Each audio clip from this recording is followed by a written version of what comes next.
Okay, so gas chromatography is this wonderfully robust technique. It's pretty cheap to maintain. It's got a large linear range when you're using a mass spectrometer attached to the GC. It has low detection limits, but it's limited in the size molecule that you can analyze because the bigger the molecule and the more intermolecular forces it has, the harder it is to volatilize without decomposing it. In which case, that enters the utility of HPLC. So HPLC is high pressure liquid chromatography, and the name itself is sort of the same as just saying GC. So it's really just talking about the separation method, and then usually hyphenated to this is some sort of detector scheme. So you could have a mass spectrometer, as sort of mentioned in this schematic that I have here. You could use spectrophotometry, so absorbance or fluorescence measurements. You could measure pH, you could measure conductance or resistance, you could measure other electrochemical phenomenon as the molecules, or the analytes in this case, elute off the column. And so we'll talk a little bit about the HPLC. So the schematic, it might look complicated, but it's really a pretty simple system. So, you know, instead of vacuum pumps being sort of the workhorse for the GC, here we have these high pressure pumps that force solvent and sample through a packed column. And so the column here is much smaller and it's wider and it's packed, which is different than the open capillary tube that you see in a GC system. Because of that, especially if you have really fine particles and you have liquids, the surface tension of these liquids, especially if they're polar like water, require enormous pressures to push them through at any reasonable amount of time. And so standard HPLC systems for maybe the analysis of one mixture in a liquid may take 10, 15, 20 minutes. As I mentioned in previous videos, we have actually an HPLC system on campus, but we also have a UHPLC system, which just stands for ultra high pressure liquid chromatography, meaning this set of pumps allows us to get to an order of magnitude higher pressures, which allows us to do the same process but faster. And as we talked about in the separations chapter, faster is better if you want to limit longitudinal diffusion broadening to the Van Deemter equation and ultimately the theoretical plate height.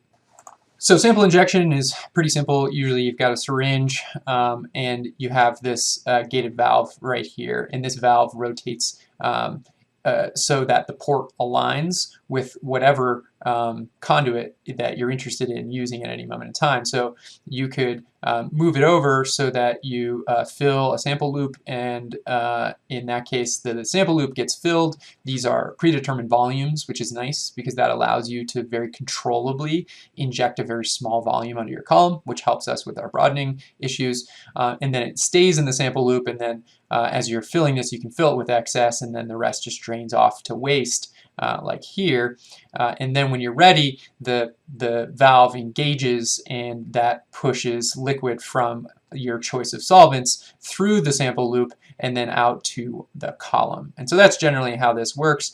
And then you can have you know, a fraction collector here, but that's not that common, although it can be for biochemical or biological analyses where you want to not only use the HPLC for detection, but also for preparation of small volumes of samples. For like an organic analysis, it's not practical to do this. You would use an actual column chromatography extraction method. Since we're dealing with a packed column here, that allows us to think a little bit about the impact of the particle size on the resolution of our separation. So I've alluded to this previously in the separations chapters, that smaller particles are going to give you better resolution. And the reason for that are the contributions to two of those Van Deemter terms. First one is the A term, which we called the multiple paths or the eddy diffusion term, which was independent of the flow velocity. It was just that thing that if you had large particles, then the possible routes that your molecules could take through the system get further and further away, which just adds more broadening. So you can see that here in the sort of three different chromatograms that are stacked. You've got a 4 micron particle size, a 1.7, and another 1.7 here. And so we're really comparing these two. So you can see pretty distinctly the difference in the width and the broadening as indicated by the reduction in the multiple paths term.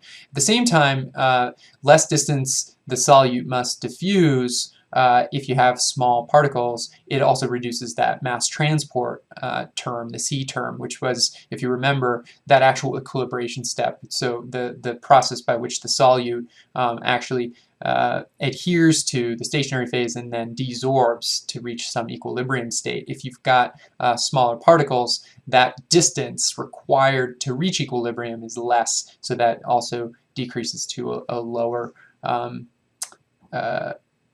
effect in terms of the broadening. You can see here then also a Van Deemter analysis.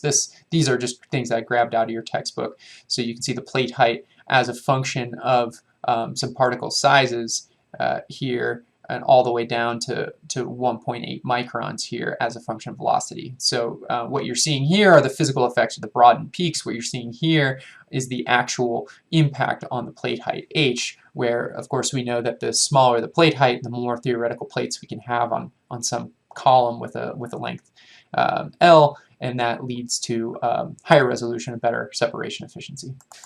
So the trade-off, of course, with particle size is just that you have to ram quite a bit more pressure into your system to get this thing to run. So you can see here I've got particle size, this comes out of your textbook, particle size that's in the packed column, only changing by a factor of 5 here, and what we see then is the actual inverse of that. So you see the theoretical plate number go up by a factor of 5 simply because of that 5-fold change in the particle diameter.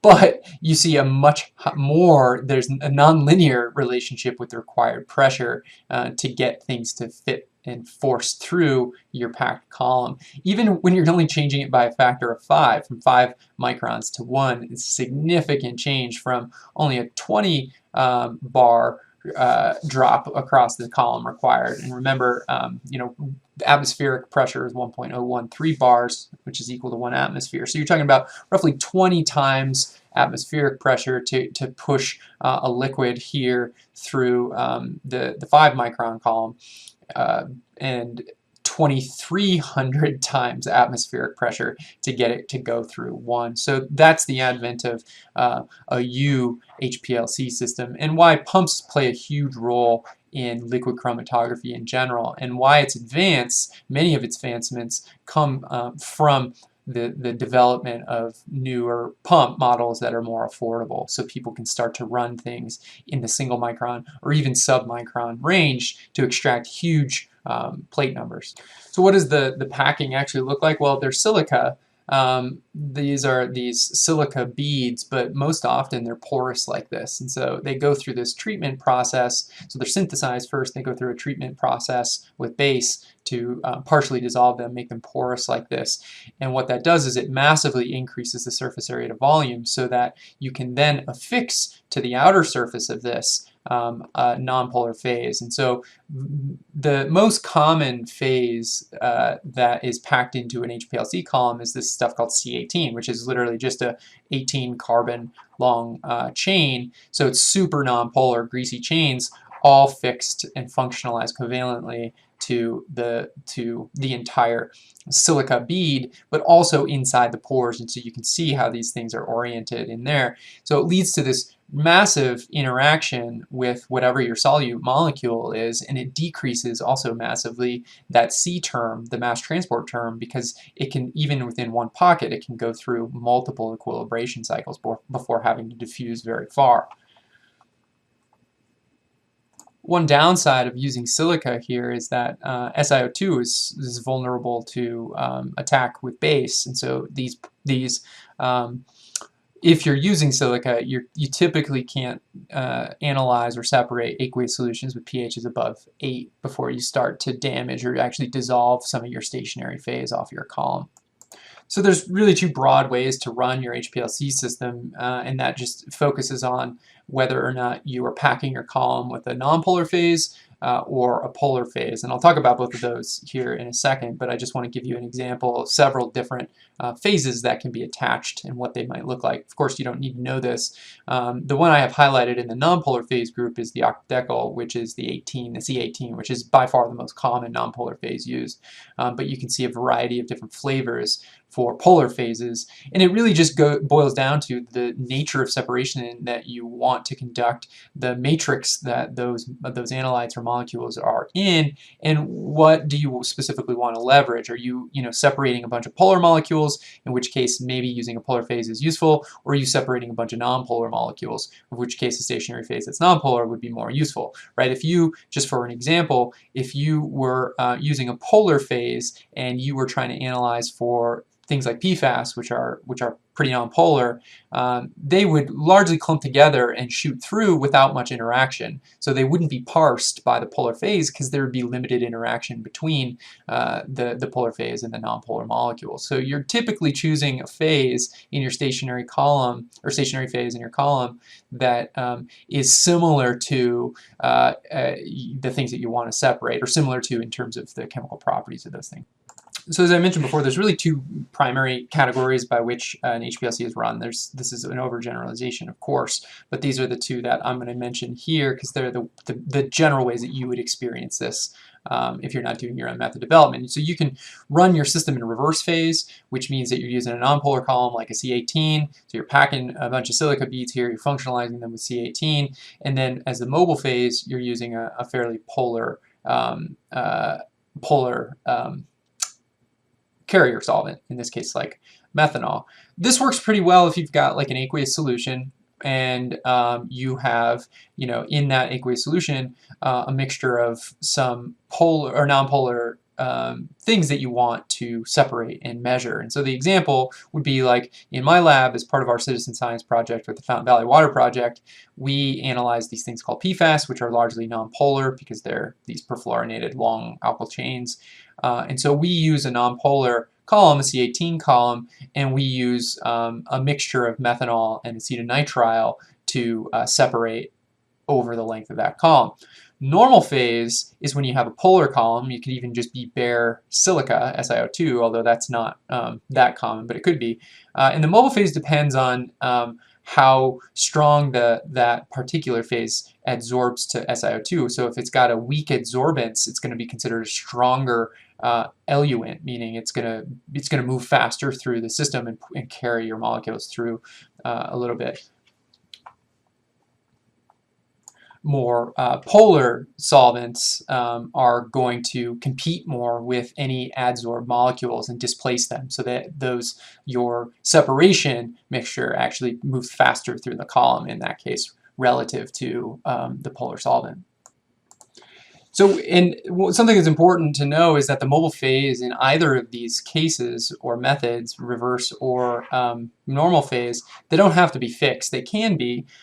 We can also vary the composition of the solvent from polar to nonpolar, or from nonpolar to polar, etc. And we can do that because we have the option of running multiple ports into our pump. So we can actually start with maybe one solvent and then slowly change the composition of the mixture until it turns into completely the other solvent. We call that latter a gradient type elution process, and the former, if we just use one, would be isocratic. And so gradient is pretty nice because it uses a continuous change in the solvent composition to increase the mobile phase strength and make it more versatile to a diverse set of analytes. Whereas if you have a fixed isocratic composition of your eluent, of your mobile phase, it's not going to be as strong, and it's not necessarily going to be applicable. It's fine if you have, you're looking at the separation of two really similar compounds, and it's not that necessary. But if you're looking at a variety of compounds, you're always going to get a better separation in a gradient mode. The gradient elution process in LC you can think of analogously to the temperature ramp profile in the GC. They sort of serve similar purposes here. Okay, so I'm going to show you a quick video from the same maker that you've seen before that has these sort of cartoon videos showing you an isocratic type analysis on Hplc and a gradient type analysis. So he's starting with the isocratic, which means fixed solvent composition. So we're comparing two different compounds in a single run, trying to separate them out. Single mobile phase. In this case, this is a reverse phase system. And they're giving you the properties of these two molecules. The reverse phase, so it's a polar mobile phase, non-polar column. And they talk about which one is going to adsorb more strongly. So like dissolves like. The non-polar red molecule is going to adsorb more strongly to the non-polar column, which means the blue one shoots through and the red one moves through more slowly. What we see is a chromatogram that looks like this, where the blue came out really fast and the red came out slowly.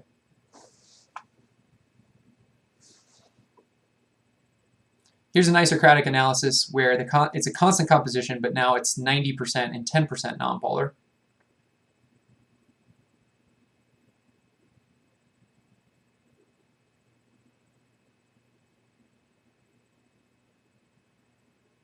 And so in this case, you're sort of bringing those two peaks together because you're adding a little bit that both like. And so you can shorten the runtime, but still preserve resolution here.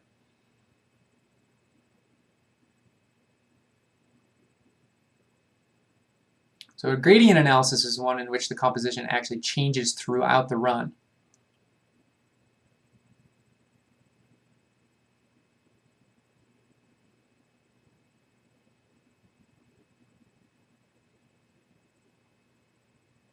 Same two compounds.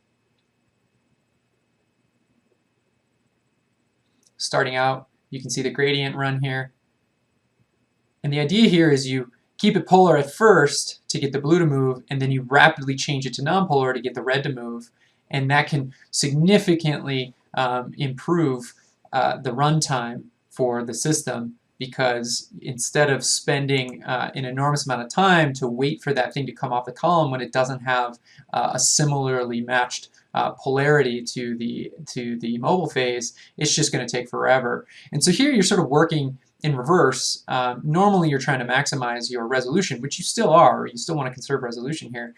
But the benefit of a gradient is that it can improve your resolution, but often it improves your run times because you sort of get the best of both worlds. If you've got polar and nonpolar molecules adsorbed to your column, you can liberate them both fairly quickly as long as you tune that gradient and that gradient change roughly to where the retention times of those molecules are.